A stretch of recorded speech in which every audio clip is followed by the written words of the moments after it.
In the dim glow of a Vienna hotel room, a man known only as Carlos stares into a cracked mirror, his fingers tracing the cold barrel of a concealed pistol. The year is 1975, and the world teeters on the brink of chaos. Oil barons dictating fates from boardrooms, superpowers arming shadows in an endless Cold War dance. But today, this Venezuelan revolutionary, fueled by a father's Marxist fire and a guerrilla's unyielding rage, is about to ignite a firestorm that will echo across continents. As he adjusts his disguise, a simple security badge pinned to his coat, he whispers a vow to the ghosts of his cause, for the oppressed, for Palestine, for the revolution that will not die. Little does he know, his actions will summon hunters from the depths of Israel's intelligence machine, men and women forged in the fires of survival, ready to pursue him to the ends of the earth. December 21st, 1975. Vienna, Austria. The winter air bites sharp outside the opulent OPEC headquarters on Dr. Karl Luegering, where snow dusts the Baroque facades like forgotten ash. Inside a modest apartment nearby, Ilich Ramirez Sanchez, Carlos, as his comrades call him, pauses for a rare moment of introspection. He's 26, his dark eyes reflecting a life already scarred by exile and ideology. His father, a devout Marxist lawyer back in Caracas, had named him after Vladimir Ilyich Lenin, embedding revolution in his very blood. But here, far from Venezuela's sun-baked hills, Carlos thinks of his mother, Elba Maria Sanchez, a devout Catholic whose prayers for her son's soul clash with the atheist fire he carries. He slips a small silver cross into his pocket, a token from her, a superstition he can't shake despite his disdain for gods. Today, he murmurs to himself, we strike at the heart of imperialism. The emotional weight presses on him. Failure means not just death, but the fading dream of a world remade, the Palestinian cause he adopted as his own during those blistering training days in Jordan's deserts 5 years earlier. Carlos isn't alone in this. His team of 6, 2 Germans from the radical Baader-Meinhof cells, Hans-Joachim Klein and Gabriel Krocher-Tiedemann, and 4 Arab militants loyal to the Popular Front for the Liberation of Palestine, PFLP, huddles in the shadows. They've spent weeks planning under the guidance of PFLP leader Waidi Haddad, the man who transformed Carlos from a Moscow University dropout into a precision instrument of terror. The stakes couldn't be higher. The OPEC ministers inside represent the oil wealth that props up Western empires and Arab monarchies alike, funding wars and oppressions that Carlos sees as chains on the global poor. A successful raid could force the world to broadcast the Palestinian plight, ransom millions for the cause, and humiliate the powers that be. But one misstep, and it's bullets or bars, consequences that would orphan his dreams and leave his family in distant Venezuela to mourn a son lost to the shadows. As the clock strikes noon, Carlos leads the charge. Disguised as unassuming delegates with athletic bags slung over shoulders, concealing Kalashnikovs, grenades, and pistols, they slip past the lax Austrian security. The building, a symbol of economic might, erupts into pandemonium. Shots ring out. An Austrian policeman crumples first, his blood staining the marble floor. An Iraqi bodyguard follows, then a Libyan economist caught in the crossfire. 3 lives extinguished in seconds, their families forever shattered, widows in Baghdad and Tripoli awakening to telegrams that carry the weight of irreversible loss. Carlos, voice steady but heart pounding, herds over 60 hostages into the conference room, 11 oil ministers among them, including Saudi Arabia's Ahmed Zaki Amani and Iran's Jamshid Amuzgar, men whose decisions sway global economies. The tension coils like a spring. Hostages whisper prayers, sweat beating on foreheads as Carlos demands a plain, safe passage, and the broadcast of a PFLP communique denouncing Zionism and imperialism. Austrian Chancellor Bruno Kreisky, reeling from the audacity, complies under duress. By evening, the group boards a DC-9 piloted by Neville Atkinson, a British mercenary with a nerves of steel reputation. The flight to Algiers is a nightmare of vigilance, Carlos pacing the aisle, gun in hand, while hostages grapple with fear's raw edge. One minister, pale and trembling, thinks of his children back home. Another contemplates the human cost of his nation's oil games. In Algiers, under President Houari Boumedienne's watchful eye, most hostages are released after tense negotiations. Ransom whispers circulate.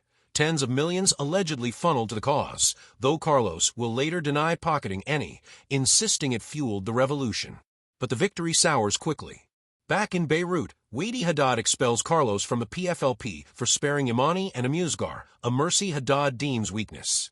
The expulsion stings like betrayal. Carlos, now a freelancer, vows to forge his own path. The world meanwhile reels. Headlines scream from New York to Moscow, Carlos the Jackal strikes. A moniker born from a journalist's discovery of Frederick Forsyth's novel, The Day of the Jackal, in one of Carlos's London safe houses. The OPEC siege exposes the fragility of global security in a Cold War era where superpowers proxy their battles through militants.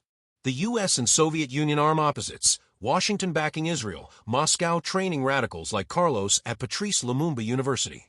Oil prices spike, economies stutter, and terrorism's shadow lengthens over Europe and the Middle East and Tel Aviv. The echoes reach Mossad headquarters. It's January 1976 now, and director Yitzhak Hafey convenes his top operatives in a smoke-filled room overlooking the Mediterranean. Hafey, a battle-hardened veteran of Israel's wars, slams a dossier on the table. This Carlos, he growls, he's not just a gun for hire.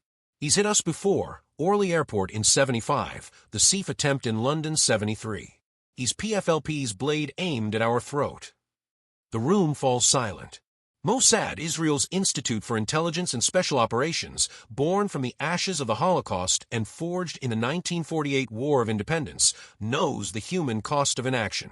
The 1972 Munich Olympics massacre still haunts them. 11 Israeli athletes slaughtered by Black September, prompting Operation Wrath of God, a relentless hunt that eliminated planners like Ali Hassan Salameh, the Red Prince, in Beirut on January 22, 1979, thanks to a female agent, Erica Chambers, who detonated a car bomb from her balcony overlook.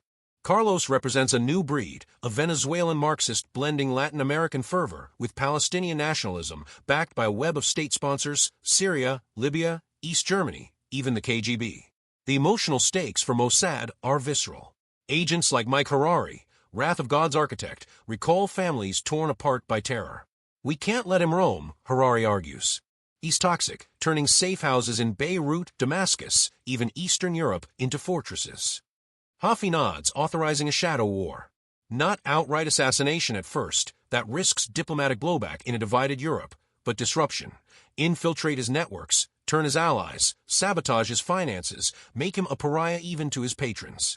Enter Tamar Levy, a fictional composite inspired by Mossad's unsung heroines, women like Sylvia Raphael, who posed as a photographer to track Munich plotters, or the agents who honey-trap targets in Cold War ops.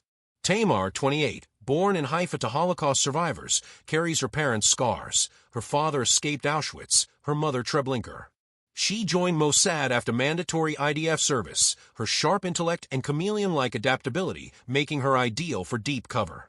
In a personal moment that defines her, Tamar stands alone in her Tel Aviv apartment, fingering a faded photo of her grandmother, lost to the camps. For you, she whispers, I become whoever I must. Her training in Kaidan, the elite assassination unit, honed her skills, languages, disguises, the art of blending into enemy terrain. But the toll is heavy. Relationships fracture. Nights are sleepless with the weight of deception's moral gray. By mid-1976, Mossad intel pinpoints Carlos in Aden, South Yemen, licking his wounds post-PFLP. Tamar is briefed. Her mission, code-named Veil, is to penetrate his emerging circle. The plan? Infiltrate as a sympathetic radical, perhaps leveraging European leftist networks. But whispers of a bolder ploy emerge, using religious disguises to approach contacts in Catholic-heavy regions where Carlos might seek refuge. The tension builds as Tamar prepares, knowing one slip means death, her family's legacy extinguished. Global context looms. The Yom Kippur War's aftermath in 1973 left Israel isolated, oil embargoes crippling allies. Carlos's attacks fuel anti-Israel sentiment, emboldening groups like the PFLP to strike harder. As 1976 unfolds, Carlos rebuilds, courting East German Stasi for safe houses in Berlin.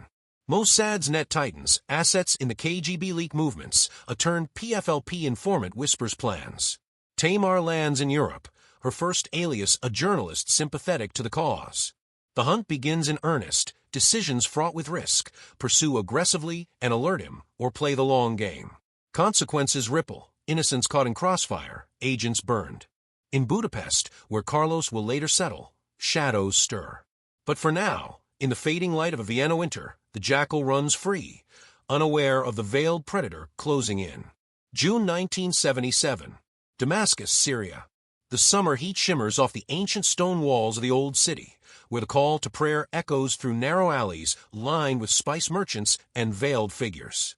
In a nondescript apartment overlooking the Barada River, Carlos lights a cigarette, his hands steady, but his mind restless. He's gained weight now, the once lean revolutionary softened by years of safe houses and indulgent patrons, yet his eyes burn with the same intensity. His second wife, Magdalena Kopp, a fierce German from the revolutionary cells, sits across from him, cradling their newborn daughter, Elba Rosa. For a fleeting moment, Carlos allows himself vulnerability. He strokes the baby's cheek, whispering promises of a world freed from chains. But the tenderness fades quickly. Intelligence whispers reach him, French DST closing in, Western agencies sharing dossiers. He knows Mossad's gaze lingers longest, their Wrath of God operations a grim reminder that vengeance has no expiration. Carlos's network has evolved into something personal, a loose alliance of loyalists funded by rogue states. Syria's Mukhabarat provides sanctuary under President Hafez al-Assad, who tolerates him for the occasional favor against shared enemies. Libya's Gaddafi sends money sporadically, Iraq's Saddam flirts with recruitment. But trust erodes. Old PFLP comrades view him as a liability, a showman whose OPEC spectacle drew too much heat. The emotional toll weighs heavy. Paranoia creeps in, turning allies into potential betrayers. One wrong glance, and he imagines the bullet meant for him. Yet he presses on, planning strikes. A bomb train in France in 1982 to free Magdalena after her arrest, grenades at a Jewish deli in Paris that same year. Each act a defiance, each casualty a message. But the human cost haunts even him in quiet hours. Innocent lives shattered, families like his own fractured by ideology's blade. Across the Mediterranean, in a secure facility outside Herzliya, Tamar Levy undergoes final preparations. It's late 1978 now, and her cover has deepened. No longer the sympathetic journalist, she's transformed into Sister Maria, a Belgian nun from a progressive Catholic order aiding Palestinian refugees. The disguise is meticulous. Habit tailored in Rome, rosary beads worn smooth from practice, a backstory of vows taken after losing family in Congo's turmoil. Mossad psychologists drill her, hours reciting prayers, adopting the serene demeanor that masks lethal intent. Tamar's personal stakes burn deeper. Letters from home speak of her aging parents, their Holocaust memories fueling her resolve. In stolen moments, she clutches that faded photo, tears silent. This is for survival, she tells herself, but the deception gnaws, the lie of piety to hunt a man who claims faith in revolution. The plan, refined under Mike Harari's oversight, exploits Carlos's weaknesses, his Catholicism-tinged upbringing, his attraction to strong women, his need for discreet liaisons in conservative havens. Intel from turned informants places him cycling through Damascus, Beirut's ruins, even Budapest's Eastern Bloc shadows. Tamar's insertion point, a convent clinic in Damascus treating war wounded, a neutral ground where radicals seek medical aid under humanitarian cover. The tension is palpable in briefing rooms. Hafi demands precision, no Munich-style collateral. One agent argues for assassination. Tamar counters for infiltration, arguing capture disrupts more than a corpse. Consequences loom. Failure means exposure, perhaps her death in a Syrian cell, Mossad's female operatives branded as provocateurs. By spring 1979, Tamar arrives in Damascus. The convent's stone corridors smell of incense and antiseptic, sisters gliding silently as she unpacks meager belongings. Her first weeks blend devotion and reconnaissance, tending patients, ears open to whispers of the Venezuelan, seeking discreet care for old wounds. Carlos, ever cautious, uses cutouts, a Syrian doctor loyal to the cause arranges meetings. Tamar's opportunity arises in August. A PFLP operative, injured in a border skirmish, mentions a high-value patient needing spiritual comfort amid pain. She volunteers, heart racing beneath the habit. Their first encounter unfolds in a dim clinic room. Carlos, bandaged and guarded by two armed men, eyes her warily. Tamar kneels, offering prayer in flawless French, laced with Flemish accent. "God sees your suffering, my son," she murmurs, voice soft yet probing. Carlos, intrigued by the nun's composure, beautiful eyes visible through the veil, engages. He speaks of injustice, Palestine's plight, testing her. Tamar responds with scripted empathy, drawing from real Mossad files on leftist theology. A spark ignites. He requests her return. Over weeks, visits lengthen. She brings forbidden comforts, smuggled whiskey hidden in holy water bottles, earning trust. Carlos opens up, rants against betrayal, boasts of past glories, hints at future plans. Tamar feeds details back via dead drops, safe house locations, arms caches, European contacts. The emotional strain intensifies. Late nights in her cell, Tamar wrestles doubt. Carlos's charisma humanizes him, stories of his mother's faith mirroring her own deceptions. Is he monster or misguided idealist? One evening, alone after guards step out, he reaches for her hand. "You understand the fight, sister," he says, voice low. Tamar freezes, the moment fraught. Advance too far, risk blowback, retreat, lose access. She withdraws gently, invoking vows, but plants the seed, a private confession, perhaps outside the clinic. Global context shifts relentlessly. The 1979 Iranian Revolution emboldens radicals. Egypt's Camp David peace isolates Israel further. Mossad's resources stretch, tracking Black September remnants, countering PLO threats. Tamar's reports yield fruit, disrupted plots in London, a turned courier in Berlin. But Carlos grows suspicious, patrons like Gaddafi distancing, as his utility wanes post-Cold War thaw hints. By 1983, after Magdalena's release and reprisal bombings, he relocates frequently. Yemen, Libya, Hungary's communist embrace. Tamar's pursuit adapts. In 1985, reassigned to Eastern Europe under a new legend, a charity worker, she shadows his Budapest villa. Close calls mount, a near recognition at a market, evaded by prayerful retreat. The human cost accumulates, burned assets executed, families notified in hushed tones back home. Hafi pushes for closure, whispers of joint ops with CIA emerge, sharing surveillance photos. As 1986 dawns, Carlos settles uneasily in Damascus again, health failing from excess. Tamar, exhausted but unyielding, receives orders for a bolder approach, lure him to neutral ground, perhaps Austria or Cyprus, for extraction. The trap tightens but risks escalate, one misstep, and the Jackal slips free once more. August 1993. Khartoum, Sudan. The Nile flows languidly through the city, its waters carrying the heat of the day into the night as cicadas drone in the acacia trees.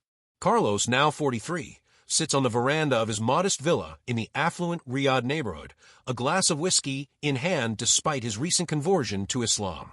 The years have not been kind, excess and evasion have rounded his frame, dulled the sharp edges of his once athletic build. His third wife, Lana Jarrar, a Palestinian Jordanian, he married in a quiet ceremony, watches him from the doorway, concern etching her features. Their life here is one of guarded normalcy, asylum granted by the Islamist regime of Hassan al-Turabi, who sees Carlos as a symbol of resistance against the West. But whispers reach him even here. Old patrons like Syria have expelled him, viewing him as yesterday's firebrand, too hot to handle in a post-Cold War world thawing toward America. Carlos lights another cigarette, his mind drifting to Elba Rosa, his daughter with Magdalena Kopp, now grown and distant. The emotional weight presses, a revolutionary's legacy reduced to exile in a dusty capital, protected by a government courting Western favor to lift sanctions. He thinks of his mother's silver cross, long discarded, yet the Catholic echoes linger in quiet moments. Paranoia simmers, bodyguards patrol the grounds, routines vary, but Sudan feels safe, far from Europe's dragnet. Little does he know, the shadows have lengthened. CIA veteran Billy Waugh, operating under diplomatic cover, has been in Khartoum for months, his camera capturing glimpses of the elusive prey. Surveillance photos filter back to Langley, then shared with allies, French DST, eager for closure on old wounds, even Mossad, whose interest never waned. Tamar Levy, now in her mid-40s, operates from a discreet base in Nairobi, her cover a humanitarian aid coordinator for refugee programs along the Sudanese border. Years of pursuit have etched lines on her face, the toll of aliases and near misses accumulating like scars. Back in Tel Aviv, her parents have passed, her father in 1988, mother 2 years later, leaving her with only that faded grandmother's photo, a talisman carried through operations. The personal cost haunts her, no family of her own, relationships sacrificed to the mission. Veil evolved over decades, Disruptions in Budapest safe houses during the late 80s leaked intel forcing Carlos's moves from Yemen to Libya. But direct access eluded them, his women, his guards, his instincts too sharp. By early 1994, the net converges. Tamar's team exploits Sudan's vulnerabilities, economic desperation, to Rabi's outreach to Washington. Joint briefings in secure channels link CIA, French, and Mossad assets. Tamar pushes for infiltration. Pose as a medical volunteer in Khartoum's clinics, where Carlos seeks discreet treatment for lingering ailments, varicose veins, perhaps minor surgery. The nun disguise resurfaces, adapted for Sudan's conservative veil. Sister Maria evolves into a veiled aid worker from a Catholic charity, blending piety with compassion in a Muslim land. Her backstory, Belgian roots devoted to interfaith healing in conflict zones. Training intensifies, Arabic dialects, Islamic customs layered over Catholic rituals to navigate checkpoints and conversations. In March 1994, Tamar crosses into Sudan via a refugee convoy, her habit exchanged for modest abaya and hijab, rosary hidden beneath. She establishes in a clinic serving the elite, where whispers of high-profile patients circulate. Carlos's circle tightens. Health issues force him to local doctors, wary of travel. A bodyguard, seeking pain relief for an old injury, mentions a Venezuelan patron needing follow-up care. Tamar volunteers, her calm demeanor earning nods. The first meeting, a guarded villa room, Carlos reclining, eyes piercing through the veil.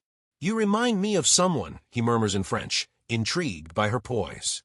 Tamar responds softly, offering prayer and subtle probing. Health, travels, regrets. Trust builds slowly over visits.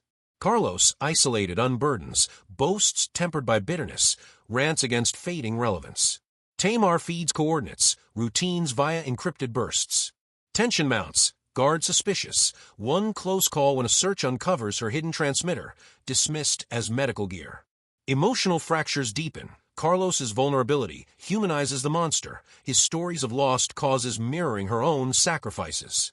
One night, alone briefly, he confesses loneliness, reaching out. Tamar deflects, invoking faith, but suggests a private retreat, perhaps a neutral clinic abroad, for deeper, spiritual guidance. The lure dangles as global pressures peak. Sudan's regime offered sanctions relief and aid waivers. CIA photos confirm identity, French agents prepare extraction. Mossad urges caution, no assassination, to avoid backlash, but supports the handoff. Tamar's reports seal it. Carlos schedules minor liposuction in August, sedated vulnerability. On August 14, 1994, post-surgery in a Khartoum hospital, Sudanese security, tipped and compensated, seizes him while recovering. Bound, sedated again, he's bundled onto a French jet, awakening in Paris to face justice. Tamar extracts days earlier, crossing back to Kenya, then home.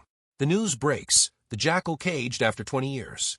In Tel Aviv, Hafiz's successors toast quietly. Mossad's persistence paid dividends, even if French hands delivered the blow.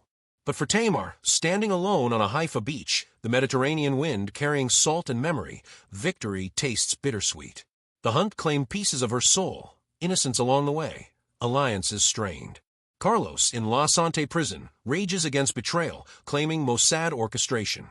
The human cost lingers, lives disrupted, trust shattered, for a world safer, perhaps, but forever shadowed by the choices made in the dark. As trials loom in France, old files reopen. 1,975 murders, 80s bombings. Carlos defends fiercely, a revolutionary unbowed. Yet the era ends, terrorism morphing anew. March 1997. Paris, France. The Palais de Justice looms under a gray spring sky, its stone facade a silent witness to centuries of judgment. Inside courtroom A, Ilich Ramirez Sanchez Carlos stands in the defendant's box, flanked by guards, his once imposing frame diminished by prison pallor, but his gaze defiant as ever. He's 47 now, dressed in a crisp suit, blowing kisses to his lawyer and longtime companion, Isabelle Coutanpere, who sits in the front row with fire in her eyes. The trial for the 1975 murders of 2 French DST agents and Michel Mocarbel unfolds like a reckoning long delayed. Prosecutors lay out the evidence, ballistics, witnesses, the blood-soaked Paris apartment where Carlos gunned down the men who came too close. He denies it all, voice booming through the room, claiming Mossad orchestration, framing him as the eternal victim of Zionist plots. "I am a revolutionary," he declares, "not a common criminal." The gallery murmurs, families of the victims grip hands, the human ache of loss palpable in the air. Flashbacks haunt the proceedings. Carlos, in his Clairvaux prison cell years later, pores over legal files, his mind drifting to Khartoum's betrayal. That August night in 1994, post-surgery grogginess, Sudanese guards bursting in, the sting of injection, awakening aboard a French Falcon 900 jet bound for Paris. No extradition treaty, just raw realpolitik, Sudan's regime trading him for sanctions relief, CIA surveillance paving the way under Billy Waugh's watchful lens. He rages in interviews from behind bars, insisting Israeli hands guided the knife, echoes of old accusations from the Sif attempt to Orly rockets. But the judges dismiss conspiracy. Evidence pins the 1975 killings squarely on him. Conviction comes swiftly. Life imprisonment, solitary confinement in La Sante, the weight of finality settling like dust. Tamar Levy, retired now in a quiet kibbutz near the Sea of Galilee, follows the news from afar. It's 1997, and she's in her late 40s, hair streaked gray, the faded photo of her grandmother tucked in a drawer. The operation's closure brings no parade, no medals, Mossad's way. Her role in the long surveillance, the intel feeds that narrowed the circle, shared quietly with allies, remains buried in classified files. She walks the orange groves at dusk, wind whispering through leaves, grappling with the aftermath.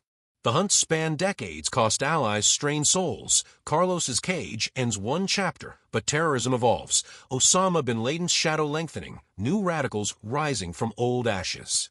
Personal toll lingers. No children, fractured friendships. Nights replaying close calls in Damascus clinics, Budapest markets. By 2011, another trial. Bombings in 1982-83, trains and stations ripped apart, 11 dead, hundreds maimed. Carlos, wheeled and older now, defends from the dock, marrying Coutant pair in a Muslim ceremony behind bars, converting fully to Islam years prior. Another life sentence. Then 2017, the drugstore publicist Grenade, 2 killed in 1974. He appeals, rants against imperialism, but the hammer falls again, 3rd life term. In Poissy prison, he writes manifestos, corresponds with admirers, a relic railing against a world that moved on. The global context shifts irrevocably post-1994. Cold War proxies fade, Al-Qaeda ascends, 9/11 shattering illusions of containment. Mossad refocuses, Iran's nuclear ambitions, Hezbollah's reach, while old Wrath of God ghosts like Erica Chambers live quietly in obscurity.